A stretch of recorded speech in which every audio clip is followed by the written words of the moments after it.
ছাত্র শিবিরের ব্যাপারে নাকি অনেক অভিযোগ ঢাকা বিশ্ববিদ্যালয়ে। আমি বারবার বলছি ঢাকা বিশ্ববিদ্যালয়ের ছাত্র শিবিরের ব্যাপারে স্পেসিফিক অভিযোগ কি বলেন। 10টা কেস, 5টা কেস, 3টা কেস, এই 10টা কেসের কারণে শিবির ঢাকা ইউনিভার্সিটি রাজনীতি করতে পারবে না। অভিযোগ দেন, আমি ডিল করি, লিগালি ডিল করি, ফর্মালি ডিল করি, সেটা করবেন না। আপনারা খালি হচ্ছে মানে শুধু এজেন্ডা হাজির করবেন। তো আজকে একজন লিডার বলতেছিল যে ছাত্র শিবির নাকি ডাকসুতে কখনো অংশগ্রহণ করে নাই, একজন মিডিয়াতে বলে ফেলতেছে, একটা নির্দিষ্ট সংগঠনের লিডার। আমার ওনাকে বলতে ইচ্ছা করছিল যে 1977-এ ছাত্র শিবির গঠিত হওয়ার পর থেকে 77, পরবর্তী 79 বা 80, 82 বা 90 যে কয়টা রাষ্ট্র হয়েছে প্রত্যেকটা ছাত্র শিবিরের প্যানেল ছিল। কিন্তু তিনি হঠাৎ করে একটা মিথ্যা হাজির করলেন মিডিয়ার সামনে। এভাবে মিথ্যা ফ্রেমিংগুলো থেকে সরে আসতে হবে। এই তথ্য নির্ভর সঠিক তথ্য বলে কম্পিটিশন আসেন, তাইলে মানে সঠিক কাজটা হবে। এরপরে আসি ফাইনাল যেটা, সেটা হচ্ছে শিক্ষার্থীদের জন্য একটা ভয়হীন পরিবেশ তৈরি করা, নিরাপদ পরিবেশ তৈরি করা। আপনি খালি আরেকজনকে ট্যাগিং দেন যে অমুক দল এটা করে কেন, কিন্তু আপনি যে আরেকজনকে ভয়ের পরিবেশ তৈরি করেন যে সে শিবির করে কেন, সে বাম করে কেন, সে ছাত্রদল করে কেন, তাকে উল্টা ট্যাগ দেন, তাকে কর্নার করার চেষ্টা করেন। এই নীতি করলে আপনার রাজনীতি হয়তো 5 দিন টিকবে, 5 ঘন্টা আপনি জয়ী হবেন, 10 ঘন্টা জয়ী হবেন, 1 বছর পরে গিয়ে শিক্ষার্থীরা আপনাকে লাল কার্ড দেখাবে, আপনার পক্ষে আসবে না। এবং এটাই হয়েছে অনেক সংগঠনের ক্ষেত্রে, রিক্রুটমেন্ট অফ, শিক্ষার্থীরা আসে না, সারা দেশে কোনো কাজ নাই, নির্দিষ্ট জায়গায় 10-15 জন খালি হচ্ছে আমরা কাজ করতে থাকি। এখান থেকে সবাই রিফর্ম করি, একটু ভাবি নিজেদের। তারপর সর্বশেষ কয়েকটা ব্যাপার বলা দরকার। রাজনীতি শুধুমাত্র শিক্ষার্থীদের মধ্যে থাকে না। আসলে আমরা ছাত্র সংগঠন সব আমরা রিফর্ম হয়ে গেলাম, কিন্তু শিক্ষকরা আল্লাহর রহমতে রাজনীতি চালাই গেল। বিশ্ববিদ্যালয়ে কখনোই সঠিক রাজনীতি তার ফিরবে না। কেন জানেন? ঢাকা বিশ্ববিদ্যালয়ে দেখবেন কিছু কমিটি হয়, এই কমিটি ওই কমিটি এই কমিটি, বিভিন্ন কমিটি হয়। কমিটিতে চান্স পায় কারা? যারা ওই যে নির্দিষ্ট ওই যে অ্যাপয়েন্টেড লোকজনের দল মেনটেন করবে। আপনি তো কমিটিতে চান্স পাবেন না। আপনি কমিটিতে চান্স পাবেন, কমিটি মিটিং হবে, বিভিন্ন বাজেট পাবেন, আপনি উপকৃত হবেন, আপনার আয় ইনকাম বাড়বে, আপনি বিভিন্ন জায়গায় প্রমোশন পাবেন। আপনি প্রফেসর কেমনে হবেন বা অ্যাসোসিয়েট প্রফেসর, প্রমোশনটা যদি পলিটিক্যালি নির্ভর করে, অথবা আপনি একটা কমিটিতে চান্স পাবেন কিনা সেটাও আপনি কোন দল করেন সেটার উপর নির্ভর করে, অথবা আপনি প্রভোস্ট হবেন কিনা, আপনি হাউস সিটার হবেন কিনা, আপনি ডিবেটিং ক্লাবে কনভেনর হইতে পারবেন কিনা, আপনি ছোট্ট একটা জায়গায় মানে একটা প্রোগ্রাম অ্যারেঞ্জ করার জন্য কোঅর্ডিনেটর হতে পারবেন কিনা। শিক্ষকদের জন্য এই মিনিমাম নিয়োগে যদি পলিটিক্স নির্ভর করে, তাহলে সে শিক্ষক ওই ছাত্র সংগঠন, ক্ষমতাসীন দলের লেজুরভিত্তিক সংগঠন যেটা বলবে তাকে সিট দিতে বাধ্য হয়ে যায়। তখন সে বলে বাবা আসো, তোমরা যা বলবা সিট দিব, তুই মারামারি কোনো সমস্যা নাই। আমাদের জিয়া হলে আমাদের ছাত্র শিবিরের সেক্রেটারিয়েট মেম্বার মারুফ, মিফতাহুল মারুফকে জিয়া হলে জঙ্গি ট্যাগ দিয়ে সারা রাত পিটাইছে। পিটাইয়ে সে তৎকালীন সময়ে জিয়া হলের প্রবোস্ট তাকে সাথে নিয়ে গিয়ে থানায় দিয়ে আসছে। এ হচ্ছে প্রবোস্টের আচরণ। সারা রাত টর্চার করছে, বাঁচাবে তো দূরের কথা, এখান থেকে উল্টা তাকে থানায় দিয়ে আসছে প্রশাসন নিজেরা বাদী হয়ে।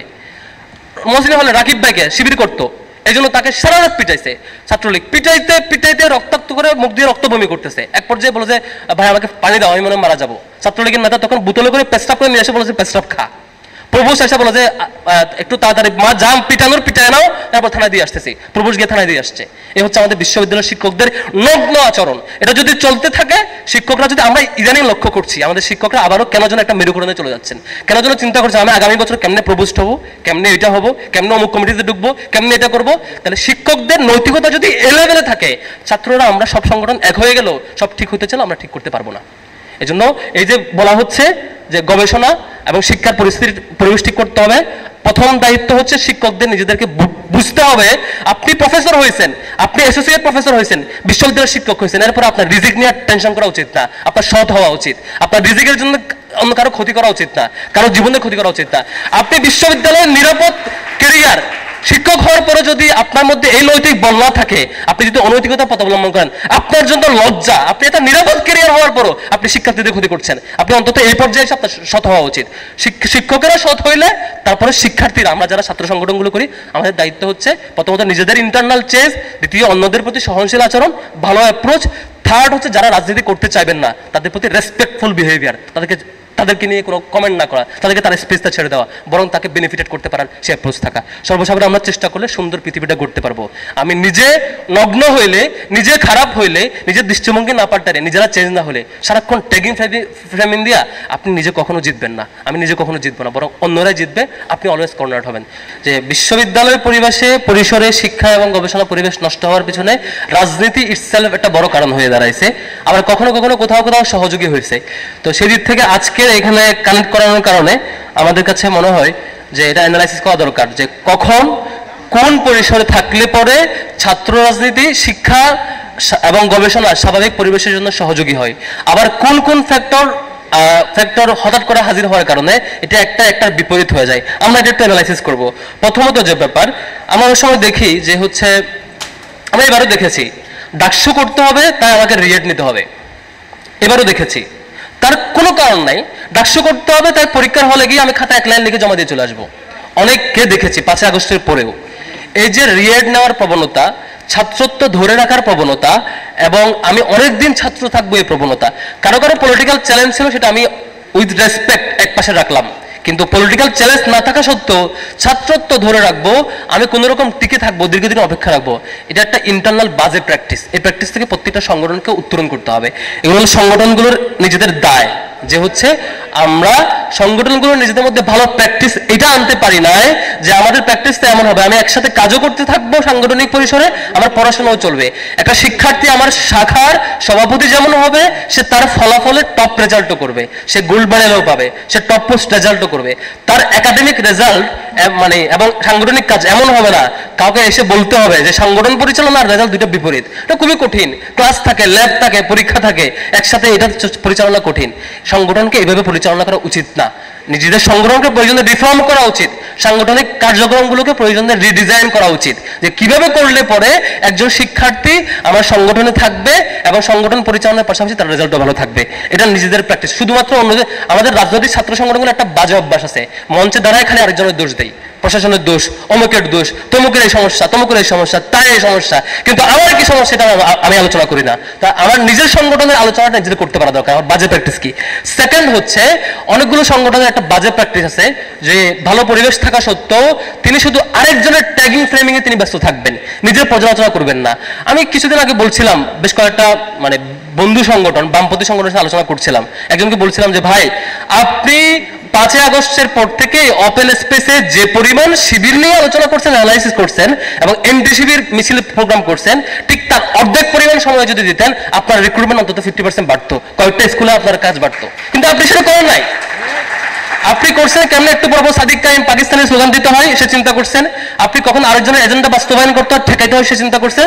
দিন শেষে আপনার স্কুলে কাজ নাই, আপনার কলেজে কাজ নাই, আপনার রিক্রুটমেন্ট বাড়ে না, একটা কমিটি বহুদিন টিকে থাকে, আপনি এটা নিয়ে ভাবেন না কেন? আমি নিজেকে নিয়ে ভাবি না। আমরা ছাত্র শিবির এখানে একটা উল্টা স্ট্যান্ড নিছি। আমরা চিন্তা করেছি কে আমার বিরোধিতা করলো কে করলো না এটা ম্যাটার করবে না, আমি বড় ছাত্র রাজনীতি নিজেদের, আমার নিজের, আমি তাকে কি সেল করতে চাই। ভাই রে ভাই, একটা শিক্ষার্থী কেন আমার কাছে আসবে, তাকে আমি কি দিচ্ছি?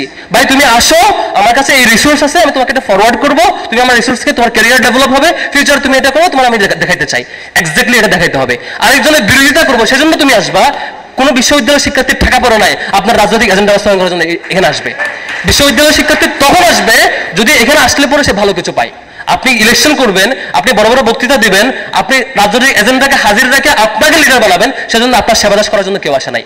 আরেকটা মেজর প্রবলেম, সেটা হচ্ছে রাজনৈতিক দল একটু বড় হওয়ার পরে চিন্তা করি সুপিরিয়র প্ল্যাটফর্মকে কেমন সেবা করা যায়। শুধু একটা বিশেষ প্ল্যাটফর্মকে সুপিরিয়র বানানো এবং তাকে ফলো করা, তিনি যা বলবেন তাই হবে, আপনার কর্মীরা মূল্যায়ন থাকবে না। এখান থেকে মানে প্রত্যেকটা ছাত্র সংগঠনকে ইন্টারনাল রিফর্ম করা উচিত। না, এটা হবে না। আমার কর্মীরা যারা আসবে তারা এম্পাওয়ার্ড ফিল করবে, তারা যা বলবে তাই হবে, তারা নিজেরা এম্পাওয়ার্ড ফিল করবে। তারা আমার পিছনে ঘুরবে বা আমি তাকে নিয়ে ঘুরবো, আমি নিজে নেতা হওয়ার জন্য এই প্র্যাকটিস থাকবে না, বরং তারা আমাকে কারেকশন দেবে। আমার ছাত্র শিবির একটা প্র্যাকটিস করি, প্রত্যেকটা প্রোগ্রামের পরে দাঁড়ায় বলি ভাই আমার বিরুদ্ধে আজকে আপনাদের কোনো, আমার ব্যাপারে কোনো কনসার্ন আছে কিনা। এটা আমাদের টার্ম হচ্ছে ইহতেসাব, বাংলা বলে পর্যালোচনা, যে বলি যে আমাদের ব্যাপারে কোনো পর্যালোচনা আছে কিনা বলেন। সভাপতি নিজে দাঁড়ায়, প্রোগ্রাম শেষে দাঁড়ায় বলে কোনো পর্যালোচনা আছে কিনা। সে নোট নাই, সভাপতির বিরুদ্ধে আজকে উপস্থিত কর্মীরা 20টা অভিযোগ দিছে, নোটটি আরে সংশোধন করার চেষ্টা করে। নিজেরা রিফর্ম করি, এটা কাজে লাগবে নিজেরা রিফর্ম হলে। তারপরে হচ্ছে আরেকটা ব্যাপার, যে আমাদের কম্পিটিশনটা হওয়া উচিত আদর্শিক। ডেমোক্রেটিক পরিবেশে সব সংগঠন একমত হবে এটা আশা করা উচিত না। ডেমোক্রেটিক পরিবেশে প্রত্যেকটা সংগঠনের আলাদা আলাদা মতামত থাকবে, এটাই সৌন্দর্য। সেজন্য এক এক সংগঠনের সাথে আরেক সংগঠনের দ্বিমত থাকবে, এটা হবে খুবই গঠনমূলক। ট্যাগিং ফ্রেমিং না, আয়সা মব ক্রিয়েট করে তাকে থামায় দেওয়া না, আয়সা তাকে এটা করতে পারবে না, প্রোগ্রাম ক্যান্সেল করতে হবে, ওটা তার রাইট নাই, ওখানে ঢুকতে পারবে না, আমরা কয়জন একমত হলাম, চুক্তি হলাম, সে রাজনীতি করতে পারবে না। এই জিনিসটা সুন্দর স্ট্র্যাটেজি না। আমরা আল্লাহর কাছে দোয়া করি আল্লাহ রাব্বুল আলামিন যাতে আমাদের সবাইকে মিলে সাথে নিয়ে সত্যিকারের এই ক্যাম্পাসটা সত্যিকার অর্থে গড়বার তৌফিক দিক, শিক্ষার সুন্দর পরিবেশ নিশ্চিতে ভূমিকা রাখার তৌফিক দিক। ছাত্র শিবির জায়গা থেকে আমি কমিটমেন্ট দিচ্ছি, এই যা আলোচনা করছি ইতিবাচক কোনো কমিটমেন্ট আমার দ্বারা ব্রেক হবে না, নেতিবাচক কোনো কাজ আমার দ্বারা হবে না ইনশাআল্লাহ। থ্যাংক ইউ সবাইকে। আসসালামু আলাইকুম ওয়া রাহমাতুল্লাহ।